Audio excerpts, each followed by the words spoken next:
Hi, it's Brian from Paula's Choice Skincare, and I'm going to be talking to you today about how to shop for an anti-aging moisturizer. And by shop, I don't mean get in your car, drive to the store, or sit at your computer in front of your iPad and click and tap.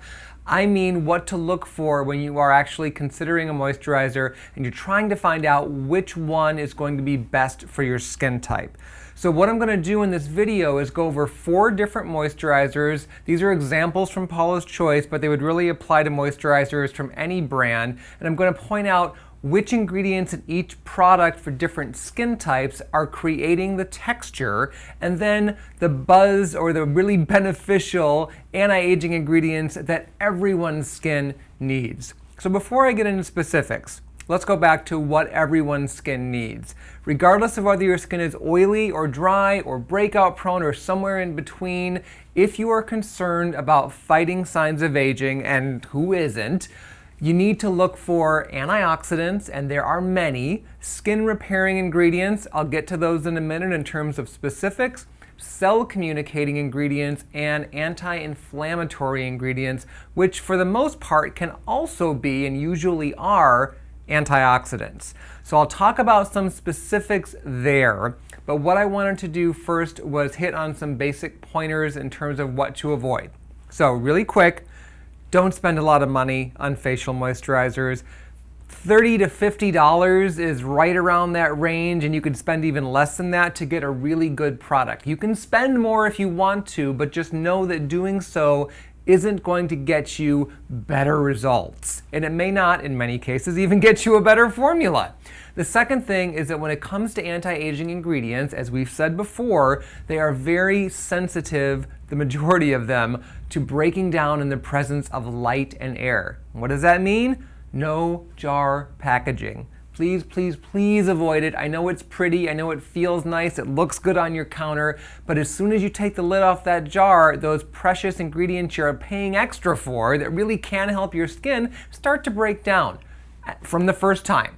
You're also sticking your finger in the jar, which for a water-based product can immediately start stressing the preservative system, because even when we wash our hands first, there's always going to be some amount of bacteria transfer into the product, which further stresses the ingredients. So no jars. Okay, so what do you look for? Let's start with dry skin.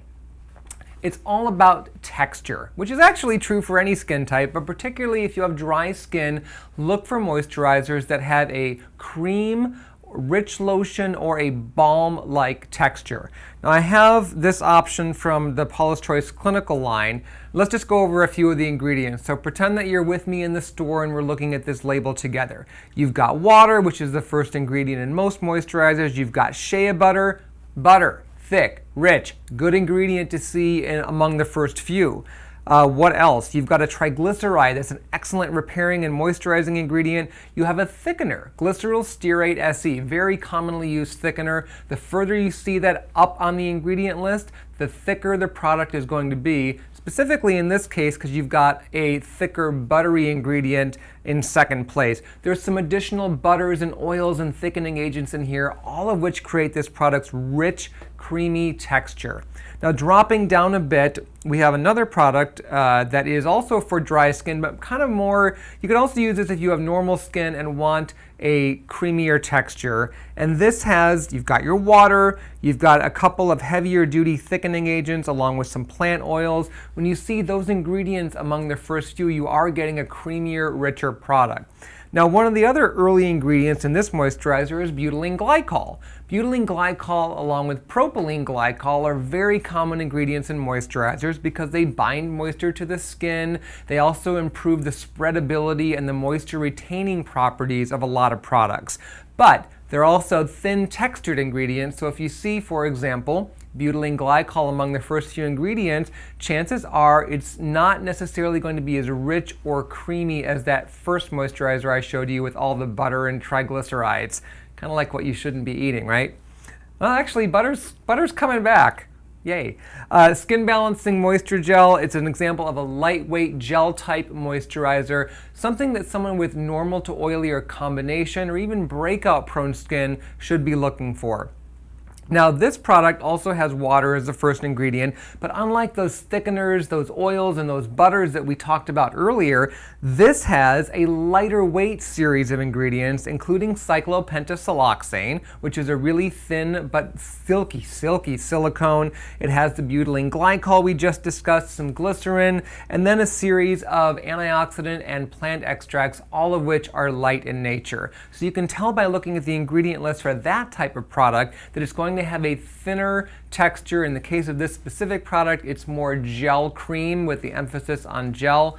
Great for oily skin. You don't want to use heavy emollient ingredients. Leave those for the folks with dry skin. They need them most. Last on the list, just to give you an example of what I would consider a lotion, which is really kind of a jack of all trades texture. If you're not quite sure where to start in terms of, I'm not quite sure how dry my skin is and I've got an oily area but not all over, try a lotion texture and see how your skin does. This, you can tell just by shaking the tube that you can feel it, you can hear it's a bit fluid. Water again, the first ingredient, you'll see this almost all the time. You've got some thinner thickening agents, glycol diheptanoate, again the cyclopentasiloxane, butylene glycol shows up again. You can see some commonality between lighter weight products versus heavier products. So those are all good pointers for you to keep in mind. It's not so much about the specific thickeners, the specific emollients, the specific water binding agents being among the first few. It's just knowing which of those ingredients in terms of the category that you should be looking for to judge a moisturizer's texture. And then of course, any moisturizer, just to recap, should have those repairing ingredients, those antioxidants, and those cell communicating ingredients and anti-irritants. And none of those are really about adding weight or taking away weight or slip from a formula. They're additive in a way that doesn't necessarily affect a product's texture. So I hope you found this helpful. Please leave your questions and comments below. I'm happy to come back and help answer those questions to help you find the best moisturizer for your needs, because there are a ton of them out there, and knowing what to look for is going to make your shopping experience much easier.